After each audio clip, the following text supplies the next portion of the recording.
Many writers in the history of English literature tried their best to defend the rights of women through their work. Hedda Gabler is one of those plays that promotes feminism through its main theme of women's liberation, due to which it is called a feminist play. It should also not be underestimated that on the one hand, if it encourages feminism, then on the other hand it has also been regarded as a play of destruction. It is too noteworthy that Henrik Ibsen has represented a male-dominated society in this play, and many modern critics are of the opinion that Hedda Gabler's success lies on the main theme of male dominance. Meaning thereby that Hedda Gabler has more themes related to male domination than to feminism, therefore, the play is under objection in the category of feminist literature. Hedda Gabler is not the only play in which Ibsen practiced feminism. In many of his plays, directly or indirectly he has represented this theme. However, Hedda Gabler has gained fame just because of its major character Hedda, who suffers because of her ambitions in a male-dominated society. She cannot make her future secure with her husband, henceforth, she has no other option except to leave the world. Resultantly, she commits suicide. Ibsen was of the view that there was a time when women were not allowed to take part in any household activity except marriage and motherhood. Hedda Gabler cannot accept this fact and kills herself, and for this purpose, she uses General Gabler's pistol, which symbolically represents the weapons of men. As a result, somehow we can say that the play Hedda Gabler is a feminist play, as it talks about the rights of women in society. Problems of Hedda Gabler. It is very much necessary to discuss some of the important psychological problems that Hedda faces during the course of her married life. Justifying Hedda mere victim of circumstances would never be poetic justice, because it is crystal clear from the script of drama that she herself brings her downfall. Nonetheless, it is required to be criticized whether she was being deprived of women's rights or not, through which it can be proved that Hedda Gabler is a feminist play.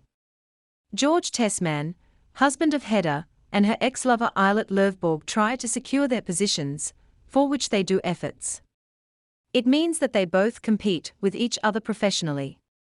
Hedda is not interested in their positions, nor does she support any of them.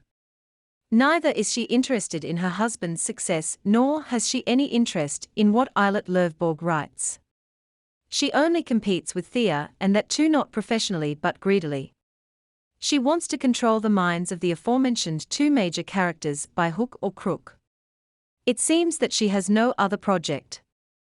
If security was an issue for him, then it is clear from the play that she was successfully married to George Tesman, and security remained no more issue for her.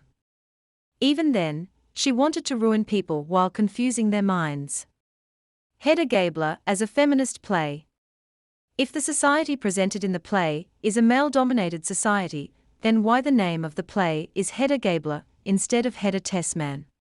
We know that the play does not start with the love relationship between Hedda and George Tesman. It starts when they have already become a couple. They have already married each other even before the play starts. The question arises in the mind, why did not Henrik Ibsen change the name of the play to Hedda Tesman? It is because Henrik Ibsen wanted to portray the domination of men over women of that era. George Tesman is known as a professor, or would-be professor, and Eilert Lovborg is a writer. What is Hedda's identity? She is nothing if we talk only about her. She is dependent on others. If someone, including Judge Brack, knows her, then it is only because of her father's fame. She is the daughter of General Gabler. Apart from this, she has no other recognition. Hedda Gabler and feminist literature. Hardly any female character in the play is independent. Everyone has to look for men in order to survive. It is obvious from the play that without men, no woman can survive, not even Hedda Gabler. It is also evident that marriage is the only option for them. Hedda was in her 30s, therefore, she strongly was in need of a life partner. It is, therefore, she marries George Tesman. The same is the case with Thea. She is in love with Eilert Lovborg not because she really likes him, but because she needs him. Henrik Ibsen has presented a society where women must have a life partner in order to survive, failing which it is much more difficult for them to live. It is also a matter of fact that women of that era did not have any knowledge of the outside world. It is not wrong to say that they were not allowed to speak on a matter that was related to outdoor activities. Thea, on the other hand, is entirely different from Hedda Gabler. She is the one who nurtures Eilert Lovborg and helps him to stand and make a lofty eminence in the vicinity. Henrik Ibsen has made a comparison between the two to make it clear that many types of women exist in the world, no matter in which society we are living. Hedda fears scandals. Hedda Gabler can be regarded as a feminist play, set in a male-dominated society. However, at the same time, it is also true that Hedda fears scandals. She wants to live a peaceful and happy life, yet she is a coward. People like Judge Brack can easily blackmail him. She does not face him and does not accept her crime, rather she chooses death. She can't live a life in which she has to answer each and every person she knows. Definitely, Hedda lives in a society that belongs to men. Women have very less choices. Men can happily enjoy parties and meals, but women are not allowed to do so. Men can have affairs, but that is not a big deal. Women are not permitted to do any such thing.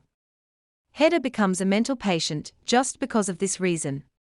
To conclude, there is no denying the fact that Hedda Gabler is among those ladies who have not been given proper rights. Critics have rightly agreed and rightly expressed their opinion that the play Hedda Gabler loudly speaks on the issue of feminism, therefore, it must be added to the list of feminist plays. Henrik Ibsen has manifestly portrayed feminist issues in the play Hedda Gabler, while showing that there are a lot of differences in genders in our society even in modern times.